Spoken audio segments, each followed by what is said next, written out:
Olá! A nossa disciplina é o direito financeiro. E o que trata o que nós vamos estudar no direito financeiro? Que ramo do direito é esse, né? O direito financeiro vai cuidar do dinheiro do Estado, como as normas jurídicas que vão regular como o Estado e os agentes públicos, os seus agentes, vão tratar do dinheiro público, quais as responsabilidades que eles têm nessa atividade tão importante, porque o dinheiro público é o nosso dinheiro. E as atividades que o Estado vai exercer é em função dessas pessoas, dessa população, da sociedade que paga, que fornece os recursos ao Estado para exercer a sua atividade financeira. Então, agora nós vamos ver o conceito do direito financeiro que a doutrina adota e que vai ser muito importante nas provas, né, para que a gente possa não só definir o objeto dessa disciplina, o objeto do estudo, mas também o conteúdo que essas normas jurídicas têm. Toda vez que eu me deparar com uma norma jurídica que está responsabilizando o agente público, que está definindo ao Estado como é que ele vai se posicionar, como é que ele vai exercer a sua atividade financeira. Eu estou falando de dinheiro, eu estou falando de dinheiro público, então eu sei que eu estou diante de uma norma de direito financeiro. O conceito, né, que a doutrina coloca é a disciplina jurídica que estuda e regula a atividade financeira do Estado. Toda vez que o Estado, então, vai tratar do seu dinheiro público e vai exercer as atividades que as pessoas esperam e que a Constituição define que será o dever do Estado, serão os deveres que o Estado vai exercer. O objeto de estudo desse ramo do direito, porque vocês sabem que o que muda, né, nesse conceito, nessa separação do direito em ramos, é o objeto que essas normas jurídicas vão tratar e que os estudiosos do direito financeiro vão ter que se debruçar, vão ter que estudar, vão ter que pensar, refletir e traduzir todas as questões e todos os problemas que a sociedade enfrenta em relação a essas atividades financeiras do Estado. Então, o objeto são as normas jurídicas que vão, então, determinar a obtenção da receita. O Estado não pode tirar do particular, não pode subtrair do particular nenhum recurso, nenhuma parte do seu patrimônio, se não for em relação ao que a lei permite, ao que a lei determina.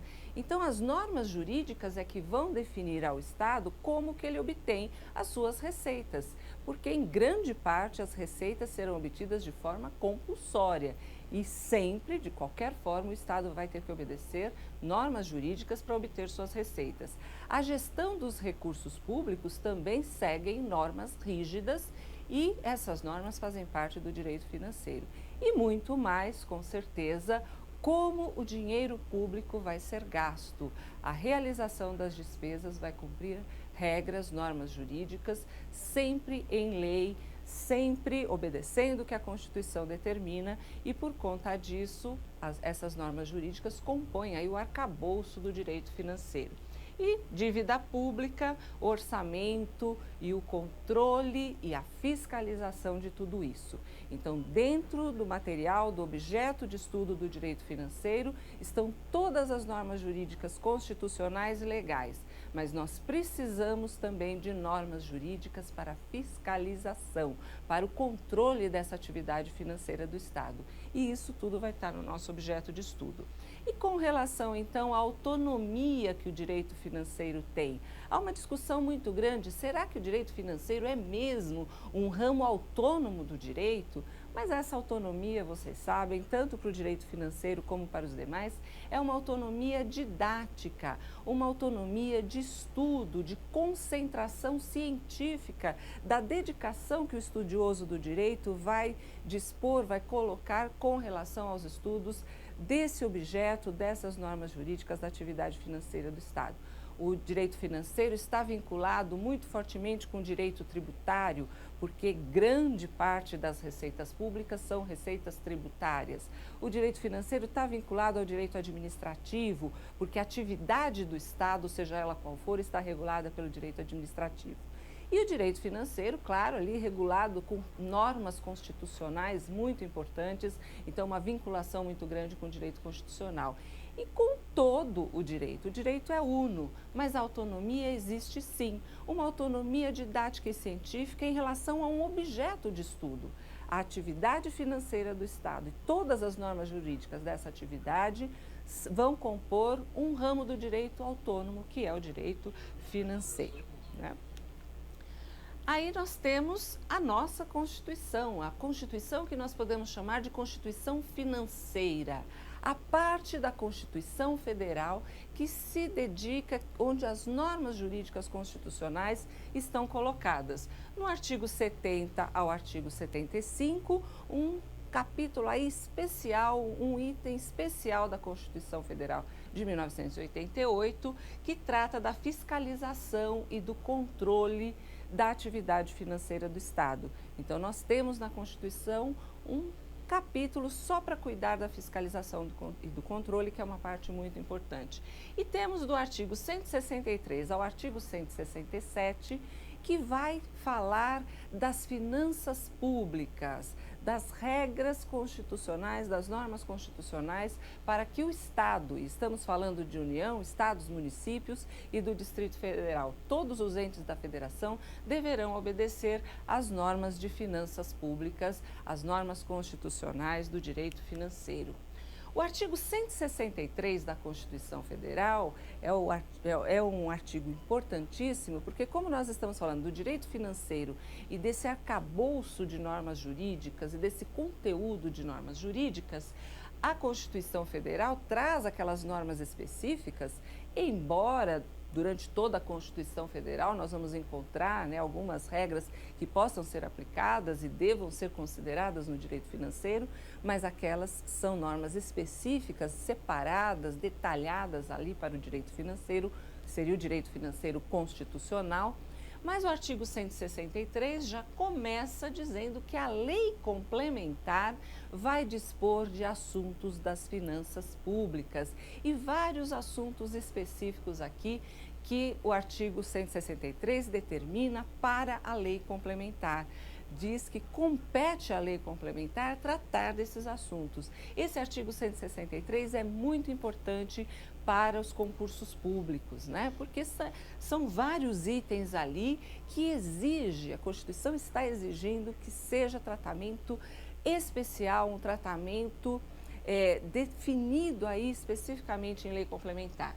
No primeiro item, que fala de finanças públicas, é tudo que tratar de atividade financeira, tudo que tratar do dinheiro público, e essas normas estarão, então, em lei complementar.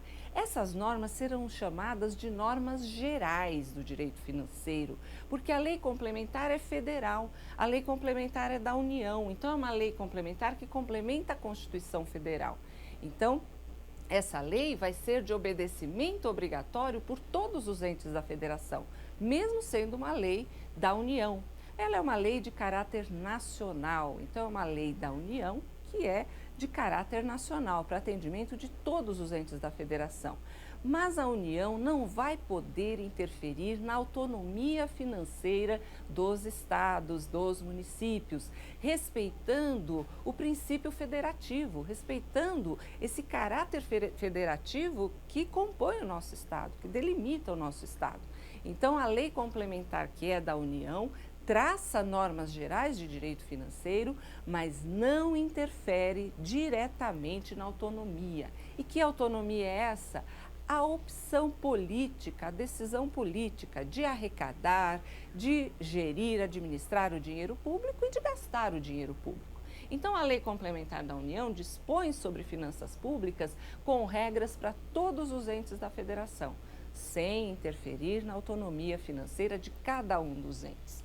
E aí nós temos outras questões que fazem parte das finanças públicas, que fazem parte da atividade financeira do Estado, que também estarão tratadas em lei complementar, que também terão normas gerais de direito financeiro. A dívida pública, né? A dívida pública é um item da administração, da gestão dos recursos públicos. A concessão de garantias, que também é item da dívida pública, então naquela dívida, naqueles empréstimos, naquelas operações financeiras onde há necessidade de garantia, e a União vai dar garantia para o empréstimo que o Estado vai obter, a União vai dar garantia para o empréstimo que o município vai obter, e essas garantias precisam estar também reguladas por normas gerais, por normas de lei complementar da União.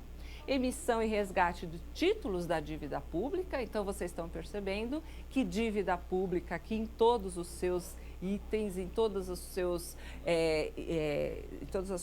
seus parâmetros e todas as suas normas jurídicas estarão em lei complementar, porque é um item muito importante dessa atividade, né? E continuando no artigo 163, a lei complementar vai dispor sobre fiscalização.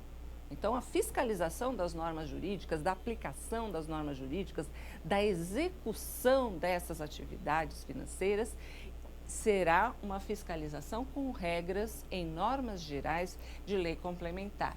Operações de câmbio, porque o Estado realiza operações de troca de dinheiro, as reservas, a gestão do dinheiro público, muitas vezes em moedas estrangeiras, e a compatibilidade das funções das instituições oficiais de crédito da União, bancos públicos, bancos oficiais da União, que terão as suas diretrizes, as suas normas também em lei complementar. Agora é uma norma só da União, porque são os bancos oficiais da União. E esses bancos trabalham para manter aí o desenvolvimento regional, para incentivar o desenvolvimento regional. E as diretrizes que os bancos públicos vão traçar e vão ter que seguir, os caminhos que os bancos públicos vão ter que ter para desenvolver as empresas, para desenvolver as regiões do país, serão definidas em lei complementar. Nós temos duas leis complementares que estão fazendo parte aí do direito financeiro. Então, no direito financeiro, nós temos normas jurídicas na Constituição Federal, nós temos normas jurídicas em leis complementares, que é a Lei 4.320 e a Lei de Responsabilidade Fiscal, a Lei Complementar 101 de 2000. Então, essas leis complementares, embora a Lei 4.320 tenha sido aprovada, tenha sido publicada como uma lei ordinária, ela foi recepcionada com o status de lei complementar pela teoria da recepção. No momento que o artigo 163 da Constituição Federal exige lei complementar para tratar de finanças públicas, a Lei 4.320 é recepcionada no seu conteúdo como se lei complementar fosse. Já a Lei Complementar 101 de 2000, a Lei de Responsabilidade Fiscal, já nasce no formato como veículo introdutório de normas gerais de direito financeiro, como lei complementar mesmo, né?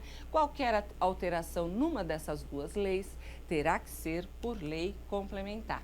E agora nós temos então uma questão de concurso. Sempre que a questão de concurso tratar de normas gerais de direito financeiro, tratar do artigo 163 e dessa exigência de lei complementar, em geral o que fará a questão é pegar o artigo 163 e transformar aí em uma questão, em uma alternativa. A alternativa A está errada.